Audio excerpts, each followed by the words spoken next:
I get so excited when I get a podcast question from a kid in a country outside the United States. How thrilling to be able to help kids grow strong and caring friendships around the world.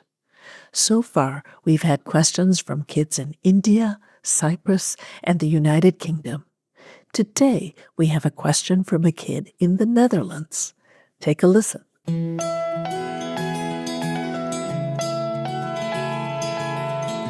Kids Ask Dr. Friendtastic!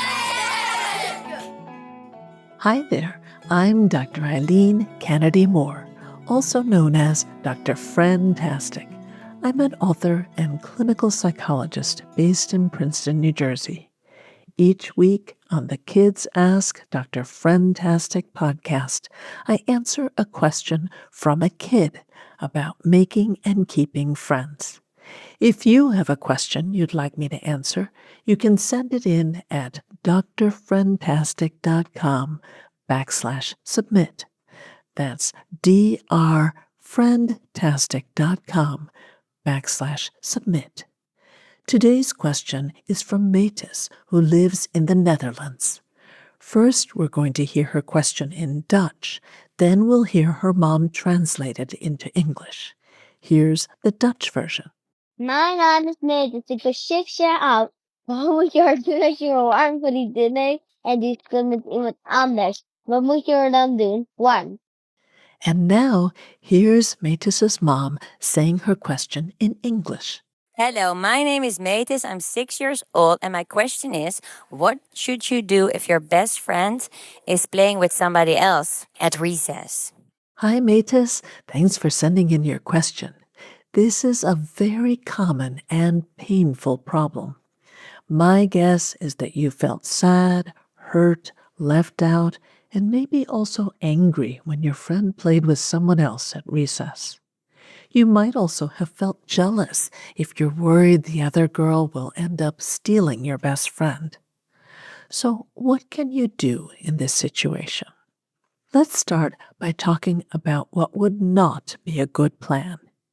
It would not be a good plan to jump on your friend, wrestle her to the ground, and say, "No, you may not play with anyone else besides me at recess." Why would this not be a good plan? Well, your friend probably wouldn't enjoy being jumped on and wrestled to the ground. Also, and this can be hard to accept, your friend has a right to have more than one friend and to choose who she wants to play with at recess. Here's another thing that would not be a good plan. Go off by yourself in some corner of the playground, sulk and look super sad, and wait for your friend to notice, feel guilty, dump the other friend, and come running to be with you. Why would that not be a good plan? Well, your friend might not notice you off by yourself because she's busy playing. Also, there's that part about she has a right to have more than one friend and to choose who she wants to play with at recess. So, trying to make her feel guilty about doing that is unfair. I'm sure you'd rather have your best friend all to yourself. You like spending time with her and playing with her. But here's a question for you. On a typical day, how many hours do you spend away from your friend? My guess is it's at least 12 hours. So at least half of every day you are not together.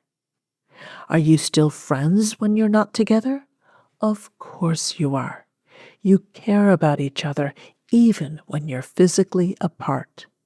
So that means that your friendship isn't going to disappear just because your friend spends time with someone else, especially if you also have other time you spend together.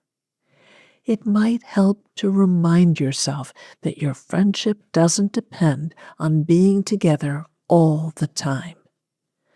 But what can you do in this situation? Well, one option is to try to befriend the other girl. If your best friend likes her, there must be something good about her.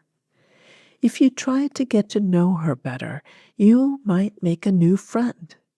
If the three of you play together, you'll also get more time with your best friend. Sometimes threesomes can be complicated, so you might also want to invite a fourth girl to play to broaden the group. What if your best friend and the other girl don't want to let you join them? That's hard, but maybe it's also an opportunity for you to play with other kids and expand your friendship circle. Having more than one friend is a good way to take care of yourself because it gives you more options. Also, if you play something fun with other kids, your friend and the other girl might want to join your group. You might also want to try spending more time with your best friend outside of recess. Try to be enjoyable company so she wants to spend time with you. Think about what you both like to do that you could do together. Be kind and friendly and have fun. That will strengthen your friendship regardless of what happens at recess. This has been Kids Ask Dr. Friendtastic. You can learn even more about friendship through my funny and practical books for kids. Growing Friendships, a kid's guide to making and keeping friends, and Growing Feelings, a kid's guide to dealing with emotions about friends and other kids. They're available through your library or wherever you buy books. Parents, check out my online workshops for kids at workshops.eileenkennedymore.com.